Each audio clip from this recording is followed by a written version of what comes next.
Hello and welcome to Live Parkinson's, Live an Exceptional Life. I'm your host, Chris Kustanbauter, and I've been living with Parkinson's for the past 13 years. The mission of this podcast is to help as many people as possible living with Parkinson's lead an exceptional life. Today's topic is Hydrate and Thrive, living well with Parkinson's one sip at a time. We're going to focus on dehydration and Parkinson's and why it's important. This topic is near and dear to me because I had a friend become dehydrated, which led to disorientation, and then they fell and bruised some ribs, and it took them several months to get back to being able to exercise fully again. So I really wanted to focus on why dehydration is important in Parkinson's disease. Now, before we dive into today's program, I just have a brief disclaimer, which is that this program is intended for educational purposes only and is not intended to diagnose or treat Parkinson's disease. Please follow the treatment plan prescribed by your healthcare professional. This program is based on my own personal experiences, interviews with others with Parkinson's, research, and is for informational purposes only. Now, let's provide a roadmap for why hydration in Parkinson's is important. We'll talk about why hydration is important for people with Parkinson's disease. How much water should a person with Parkinson's drink? Hopefully, we'll be able to answer that question. We'll look at conquering dehydration. We'll look at creative tips for staying hydrated with Parkinson's. And then we'll talk about overcoming hurdles, and we'll provide some strategies for dealing with dehydration and Parkinson's. So now that we have a roadmap of why hydration is important for people with Parkinson's, let's dive in to learn more about hydration. Let's begin with taking a deeper dive into the importance of hydration for Parkinson's. First, let's take a look at the role of dopamine and dehydration. Now, we're all familiar with needing to take dopamine to help control our motor symptoms, but dopamine also plays a crucial role in regulating body fluids and thirst. I don't know if you're aware of that. Parkinson's disease disrupts the dopamine production, which we're all aware of, and that affects the thirst mechanism as well, making it harder for individuals to recognize and respond to dehydration cues. And then this can lead to chronic low fluid intake, making your Parkinson's symptoms worse. And let me give you a personal example. This past summer, I was out working in the garden, and it was a relatively warm day, and I wasn't drinking as much as I should. And all of a sudden, I became very lightheaded and disoriented and had to come in and sit down for about an hour to recuperate. But during that time period, I made sure that I got plenty of fluids. And the reason I felt so miserable was because I had become dehydrated. So it's very important, because with Parkinson's, that a lot of times we don't recognize we're thirsty, that we need to drink throughout the day. So please make sure that you're drinking plenty of fluids throughout the day. Let's look at how dehydration can help worsen Parkinson's symptoms. First of all, your tremors. Dehydration can worsen tremors by affecting the muscle function and electrolyte balance. So these would include things like sodium, potassium, magnesium, and dehydration can lead to things like cramps, but it also affects tremors by upsetting the electrolyte balance.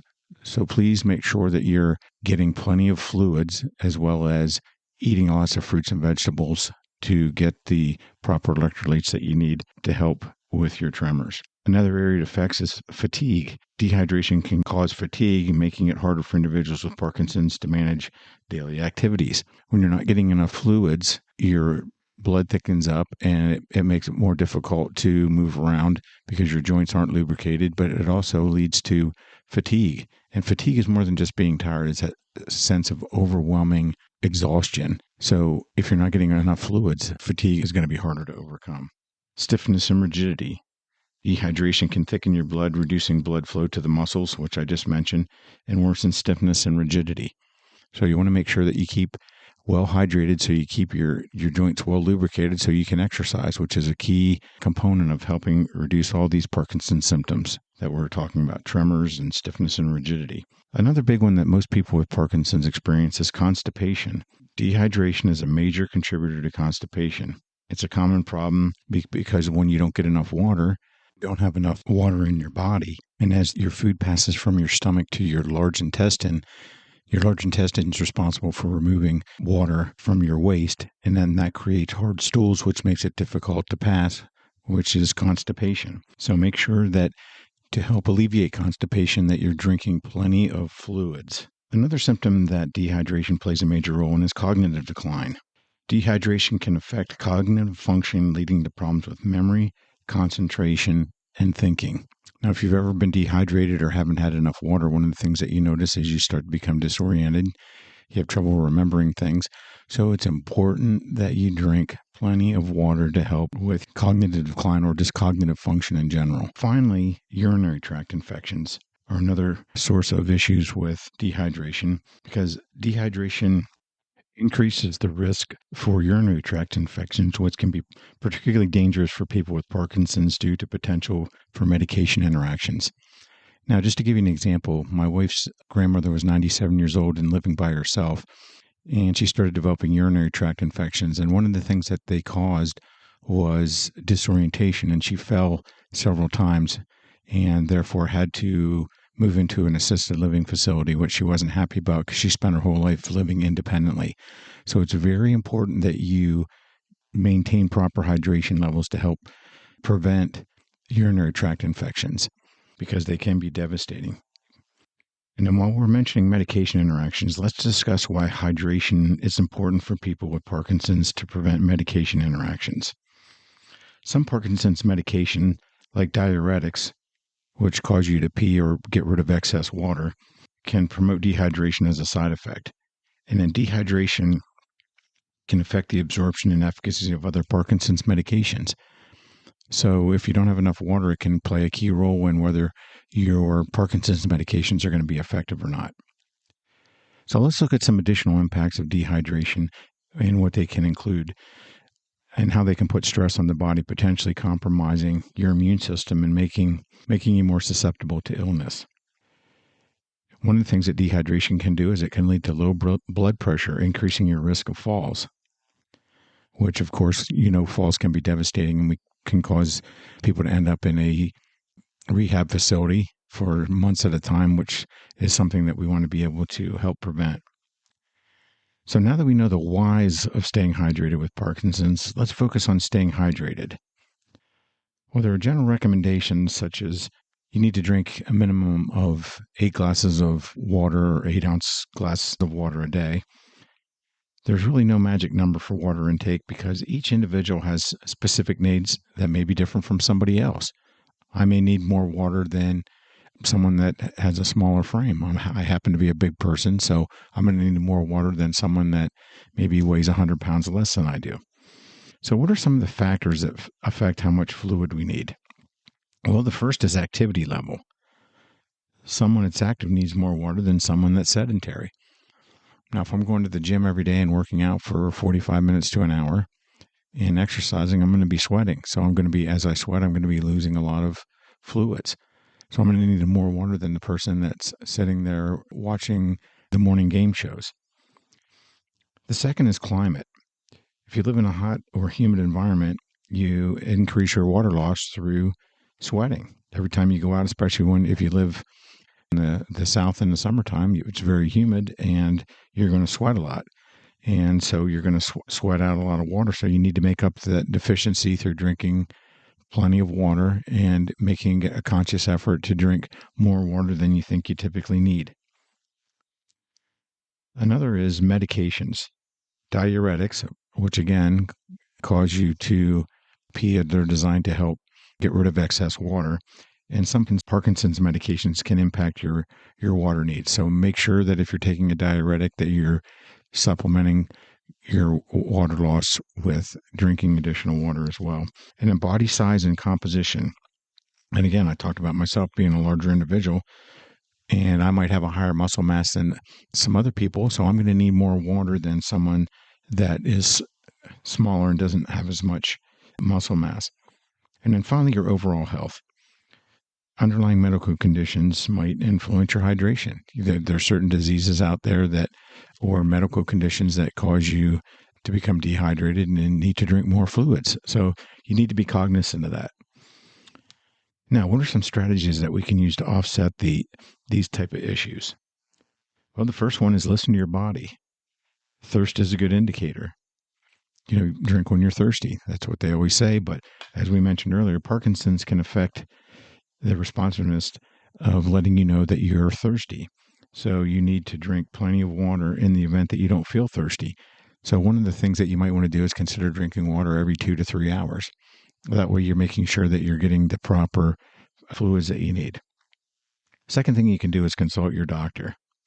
They can assess your individual needs based on the factors that we mentioned above, your activity level, your body size, those type of things, and your overall health to help you design a personalized hydration plan. How much water you actually need, how often you should drink, those type of things. And then you want to track your intake.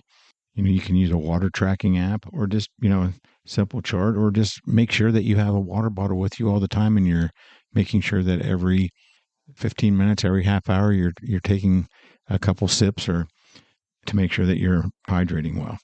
You can set reminders. Some people schedule phone alerts where they use visual cues like putting colorful sticky notes on water bottles so they can help you as well. And then make it delicious. You can infuse water. If you don't like plain water, you can infuse it with some orange slices, lemon slices, cucumber slices, because that'll help make it more appealing. And then you want to make sure that you drink more. And then choose variety. It doesn't always have to be water. Water is one of the key ones, but you can also drink unsweetened teas. Broths count as fluids. You can drink sparkling waters. They have a lot of those flavored sparkling waters out there as well. Make sure. And then you can eat lots of fruits and vegetables that have a lot of water in them as well. They all help give you fluids. And then you want to watch out for dehydrating factors. So you want to try to limit your caffeine and your alcohol intake, especially if you're prone to dehydration, because alcohol and caffeine are diuretics and they're going to make you pee a lot and there can potentially lead to dehydration. Okay, now we've talked about why hydration is important for people with Parkinson's and how much water does a person with Parkinson's need.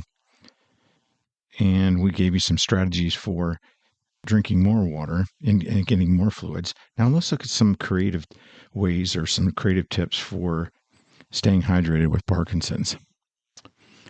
Now we said staying hydrated throughout the day is crucial for everybody, whether you have Parkinson's or not, but it's especially important for people with Parkinson's. But luckily, there are numerous strategies that we can use in our routine to help keep hydrated and without really thinking about it.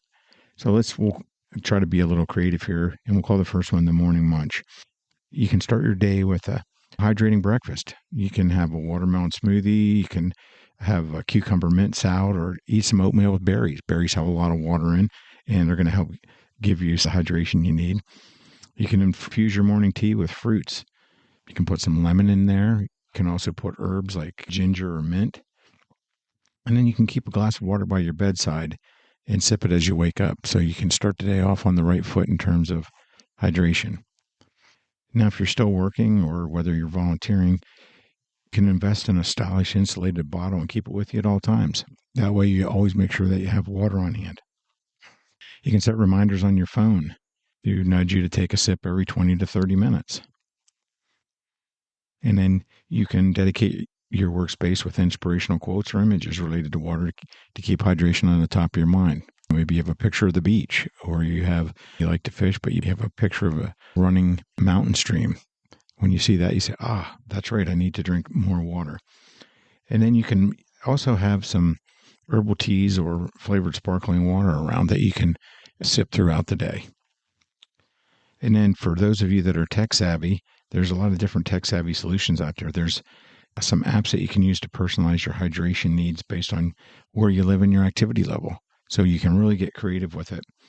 You can invest in smart water bottles that glow or make sounds to remind you to drink. They're out there on the market as well, so you can really get creative. Some people utilize wearable technology that tracks your hydration status and sends you alerts if you're not getting enough water. And then you can sync your water intake with other healthy habits like taking your medication or scheduling your workouts. Okay, let's talk about flavorings. You can infuse your water with fruits like berries, lemons, oranges, or melons. They provide a natural sweetness and they really make your water taste good. So if you just don't like the taste of plain water, then that's a great option. Or you can add, some people like to add herbs like mint or rosemary or basil because they can give you a refreshing twist as well. And then let's think beyond the bottle. You can snack on water-rich fruits and vegetables. Watermelon, celery, cucumbers, and tomatoes all have lots of water and are great sources of water. Without drinking water, you can eat your fruits and vegetables and help to keep hydrated as well. For those of you like myself that like soup, I love soup. Soup and broths for lunch or dinner can help also increase your fluid intake. So those are additional ways. And then you could add a side salad or fruit salad to your meal for extra hydration as well. So there's a lot of foods out there that contain a lot of water that are going to contribute to your overall hydration that you want to try to keep in mind as well. Now, remember, consistency is the key. You want to aim for small, frequent sips throughout the day rather than trying to drink half a gallon at one sitting. So if you need a lot of water, make sure that you're taking drinks every 15 to 30 minutes. That way you'll make sure that you keep hydrated. Now, let's finish up our discussion on hydration with overcoming some of the hurdles and challenges and then providing some solutions for people with Parkinson's. One of the first problems we'll discuss is that we talked about that Parkinson's disrupts your dopamine production, and that affects your natural thirst mechanisms. And this can lead to underestimating how much water you actually need because you're thinking, I don't feel thirsty. Why do I need to drink? So a way to get around that is you can implement proactive strategies. So you can, as we talked about, you can set reminders on your phone. You can download an app or just keep a refillable water bottle with you at all times and make it a habit to sit before every activity that you do. So if you're starting something new, remember, I got to drink water. I have to make that phone call. I need to drink some water. I have to run an errand at the store. Wait, I have my water bottle with me. I need to drink water. So make sure that you're drinking water every 15 to 30 minutes. Another issue that people with Parkinson's have is difficulty swallowing. Tremors and rigidity and weakened muscles in your mouth and throat can make drinking challenging and uncomfortable. If you're having difficulty swallowing and you're not going to want to drink a lot of water. So you have to come up with creative solutions to make sure that if you're having difficulty swallowing, that you make sure that you get enough water. And they have adaptive tools that you can use. Well, one of the things you can do is thicken some of the fluid so water runs down the throat too quickly and causes choking. Thicken some of your fluids a little bit. Sippy cups are another adaptive tool that you can use to help make sure that you're just getting a little bit at a time so that you have the appropriate amount and you can get it, you can swallow it without having difficulty. And they also have specialized straws to make drinking easier. So you want to experiment with different textures and temperatures of fluids as well, because they might help you if you're having difficulty swallowing. And then one of the things you also want to consider is consulting a swallowing therapist or a speech therapist that's also trained in swallowing issues for personalized recommendations and exercises that can help you improve your swallowing function. Because if you improve your swallowing function, it's going to help you with being able to drink more water. Another issue is cognitive decline. Parkinson's can affect your cognitive function, making it difficult to remember to drink water or recognize that you're starting to become dehydrated. Maybe all of a sudden I'm starting to be a little bit confused, or maybe my balance is a little bit off, or I start to feel lightheaded. Those might be signs that you're becoming dehydrated. So if you're someone that's, again, Parkinson's can affect your cognitive function. So what you want to do is you want to include your caregivers and your family members in reminding you to drink and to monitor your hydration. So if you have family members or friends that can say, hey, Chris, you need to drink more water, and remind you, Chris, it's time to drink water, that's going to help you stay hydrated throughout the day. And then they're also going to help track and ask how many glasses of water did you have today, or how many water bottles did you go through today that were full of water?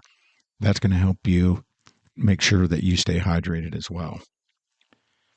And then utilize visual cues. Like you could put colorful sticky notes on your water bottles or on your glasses to help remind you, I need to drink. So those are some visual cues that you can use to help you stay hydrated as well. Another challenge or problem is medication interactions. Certain Parkinson's medication, like diuretics, can increase your urination and fluid loss. And when you're peeing a lot, you're losing a lot of water, you can become dehydrated very quickly. So what you want to do is you want to make sure that you talk to your doctor about adjusting your medication schedule in dosing to minimize dehydration side effects. And then make sure you increase your water intake to compensate for fluid loss as well. So again, always make sure that you try to remember to drink every 15 to 30 minutes and that you try to get at least 2 to 4 ounces. And so if every 15 minutes you get 2 to 4 ounces, at the end of an hour, you're going to have 8 ounces in. So if you do that 8 times a day, you've had 64 ounces or a half gallon of water. Now, depending on your size, which we talked about earlier, your activity level, you may need to increase that. But again, it's based on your individual needs. But make sure that you're drinking throughout the day and you're staying properly hydrated. And then finally, fatigue and motivation can play a huge role in dehydration as well, because chronic fatigue and decreased motivation, which are associated with Parkinson's, can make it difficult to say, geez, I really need to have something to drink.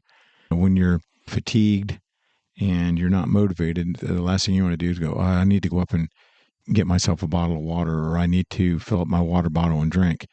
You're going to be sitting there and I'm too tired to do that. So you want to break your hydration goals down into small steps. Have a partner or a family member or friend keep you accountable and keep you encouraged. If you have a lot of fatigue and you don't seem to be very motivated, get them involved. They can help make sure that you're drinking the appropriate amounts of water a day. As we close, the reason that hydration was so important to me is a number of people in the momentum class that I take have also become dehydrated, and they struggled through class, or they've had dizziness and had to sit down, or we've had a couple falls as well. So it's very, very important that you stay hydrated, especially during this holiday season, but also in the wintertime. A lot of people don't think, I don't need to drink very much, it's cold outside. Well, the dryer is going to help pull moisture from the skin as well. So you need, whether it's winter, whether it's summer, spring, hydration is a key to living a great quality of life with Parkinson's. So please make sure that you're drinking the appropriate amounts of water. And we give you plenty of strategies to help. If you don't like plain water, plenty of strategies to help you get the fluids that you need. So let's summarize what we talked about. We looked at how dehydration can play a key role in affecting some of your Parkinson's symptoms, whether it's tremors, fatigue, rigidity, and stiffness, and constipation. We talked about how dehydration plays a key role in constipation, which is one of the key symptoms that people with Parkinson's experience. And then we talked about some of the factors that affect how much fluid we need. And we talked about activity level. The more active you are, the more water you need. We talked about climate. Hot climates require people to drink more water because they're sweating it out. We talked about medications and diuretics and how they can cause dehydration through peeing all the time. We talked about body size and composition and overall health.